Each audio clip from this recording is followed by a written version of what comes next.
Hello student, YouTube के हमारे इस चैनल में आप सभी लोगों का स्वागत है। और आज के इस वीडियो लेक्चर में हम शुरू करने वाले हैं हाई स्कूल यूपी बोर्ड के छात्रों के लिए।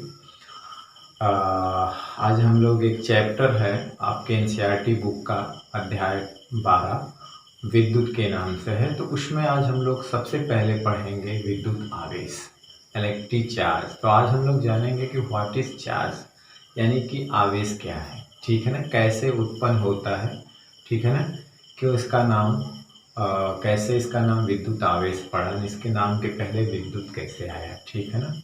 तो एक तरह से इसकी डिस्कवरी है, एक तरह से, ठीक है, डिस्कवरी ऑफ चार्ज, ठीक। तो चलिए आज हम लोग शुरू करते हैं विद्युत आवेश, ठीक है।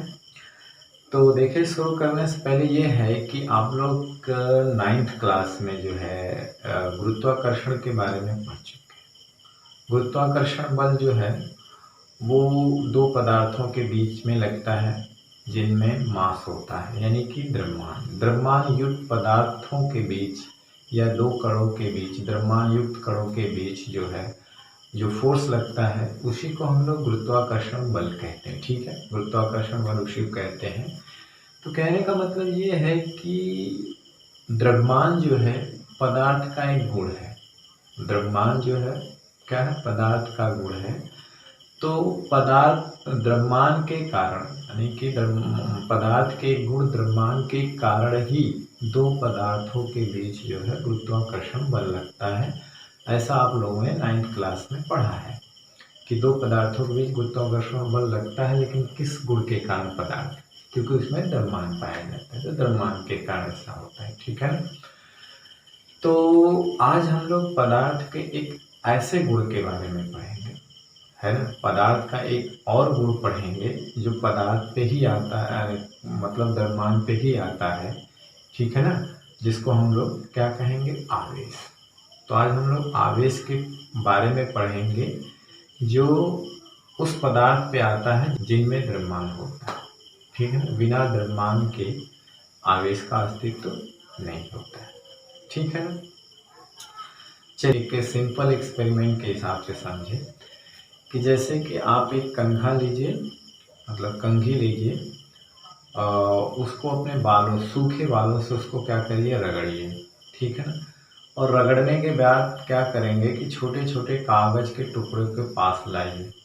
तो आप क्या देखेंगे कि कागज के छोटे छोटे टुकड़े उस कंघे से चिपक जाते हैं, ठीक है, उस कंघे से चिपक जाते हैं, ठीक है ना।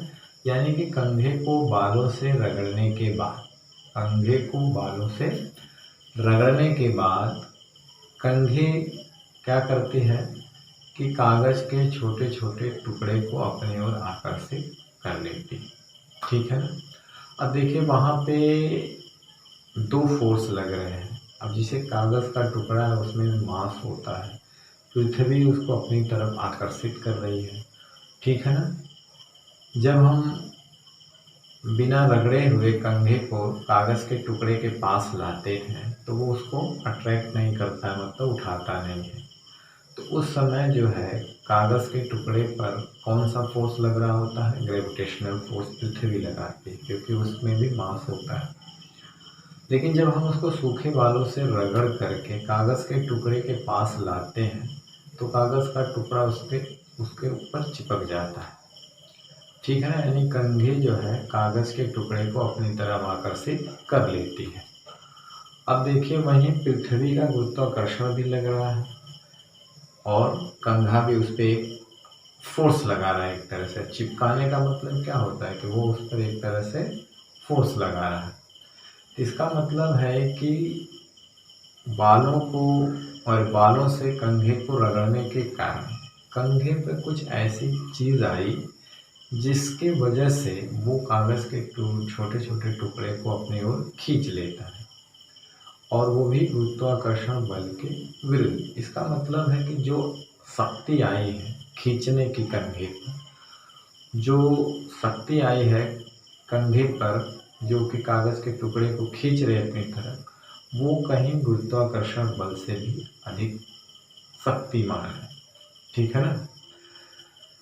तो कहने का मतलब ये हुआ कि बाल कंघे को बालों से रगड़ने के बाद कंघे पर जो चीज़ आया, जो गुण आया, जिस गुण के कारण वो कागज़ के छोटे छोटे टुकड़े को अपनी तरफ आकर्षित कर लेता है, उसी गुण को हम लोग कहते हैं विद्युत आवेश।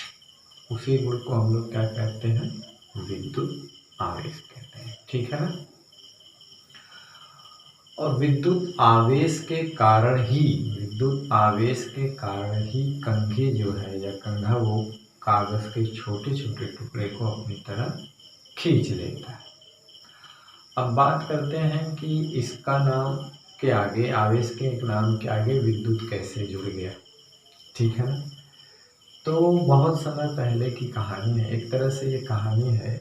यूनान देश में एक थेल्स नामक वैज्ञानिक थे, जिन्होंने अंबर नामक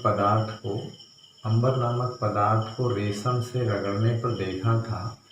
अंबर नामक पदार्थ को किससे रगड़ कर देखा था? रेशम से रगड़ कर देखा था कि वो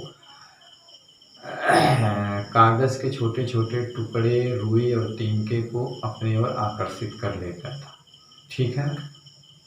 लेकिन क्या हुआ कि इस घटना के पर कई सालों तक लोगों ने ध्यान नहीं दिया। बहुत सालों तक इन चीज़ पर किसी का ध्यान नहीं गया, लोगों ने ध्यान नहीं दिया।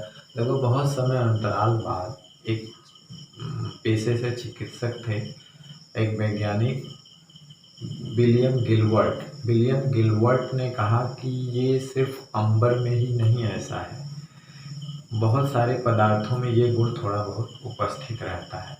तो उन्होंने कहा कि जैसे कांच को अगर रेशम से रगड़ा जाए, एबोनाइट की छड़ को फ्लालेन से या बिल्ली के खाल से रगड़ा जाए, फ्लालेन मतलब एक सख्त रबड़ होता है, कुछ अलग पदार्थ है, उसको रगड़ा जाए, तो इनमें भी क्या होता है कि कागज़ को, तिनके को, रुई को यानी छोटे छोटे टुकड़े को अपनी तरफ आकर्षित करने का गुण हो जाता है, केवल अंबर में ही नहीं होता है। ठीक है ना? और बात ये है कि उस समय जो है क्या हुआ कि अंबर को यूनानी भाषा में ही इलेक्ट्रॉन कहते हैं। ठीक है ना? अंबर में को रेशम से रगड़ा गया था, तो अंबर में आकर्षित करने का गुण आया था।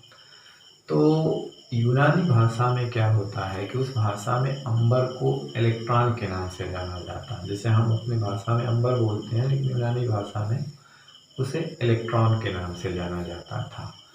तो इसी के आधार पर उस आकर्षण की शक्ति को इलेक्ट्रिसिटी नाम दे दिया गया। क्या नाम दे दिया गया? इलेक्ट्रिसिटी नाम दे दिया गया। तो इलेक्ट्रिसिटी का जब हम हिंदी में रूपांतरण करते हैं तो नाम निकल के आता है विद्युत। तो यहीं से उसका नाम जो है, अट्रैक्शन शक्ति का जो नाम है पावर का, वो विद्युत पड़ गया।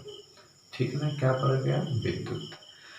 तो कहने का मतलब जो अट्रैक्शन की शक्ति है, जिस गुण के कारण अट्रैक्शन हो रहा है, उसी को हम लोग क्या कह दिए? विद्युत आवेश, यानी अंग्रेजी में बोले तो इलेक्ट्रिक चार्ज। तो अगर हम इसको डिफाइन करना चाहें तो हम कुछ इस तरह से डिफाइन कर सकते हैं कि विद्युत आवेश किसी पदार्थ पे आया हुआ गुण है। विद्युत आवेश किसी पदार्थ पे आया हुआ वह गुण है जिस गुण के कारण पदार्थ किसी अन्य पदार्थ को अपनी तरफ आकर्षित करता है। ठीक है ना?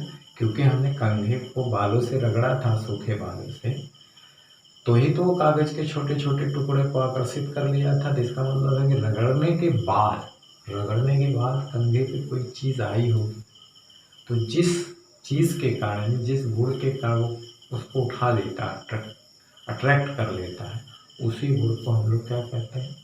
आवेश कहते हैं, या विद्युत आवेश।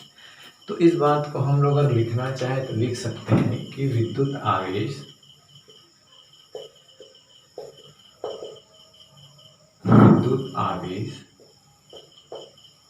किसी पदार्थ पर आया हुआ वह गुण है जिस गुण के कारण पदार्थ किसी अन्य पदार्थ को अपनी तरफ आकर्षित करता है। ठीक अपनी तरफ आकर्षित करता है। हालांकि विद्युत आवेश की और भी बहुत सारी डिफिनीशन है, तो जैसे जैसे हम चैप्टर में आगे बढ़ेंगे और भी इसकी आगे डिफिनीशन हम लेके आएंगे। फिलहाल उन चीज़ों को, उस डिफिनीशन को अगर हम यहाँ बताएंगे तो आपको कन्फ्यूज़न होगा कि ये कैसे हो रहा है। तो जैसे जैसे हम आगे पढ़ेंगे इस चैप्टर में, वैसे वैसे इसकी और भी एक दो डिफिनीशन है जिसको हम लोग बताएंगे। तो चलिए आज का वीडियो लेक्चर अब हम यहीं समाप्त करते हैं, ठीक है ना। आज हमने ये पढ़ा इस वीडियो लेक्चर में कि चार्ज क्या है और चार्ज कहते किसे हैं और इसके कारण से क्या होता है। अगर किसी पदार्थ पे चार्ज आता है तो पदार्थ क्या करता है, ठीक है ना। तो चलिए अब अगले लेक्चर में हम लोग पढ़ेंगे चार्ज कितने टाइप के होते हैं और चार्ज यानी विद्युत आवेश के मूलभूत गुण क्या होते हैं, मतलब ये कौन कैसा व्यवहार प्रदर्शित करता है, क्या क्या करता है, ठीक है ना। तब हम लोग अगले वीडियो लेक्चर में पढ़ेंगे चार्ज कितने प्रकार का होता है और चार्ज यानी आवेश के मूलभूत गुण, ठीक है। तो चलिए नेक्स्ट वीडियो लेक्चर में फिर मिलते हैं, तब तक पढ़ाई करते रहिए, पढ़ते रहिए। All the very best, thank you very much.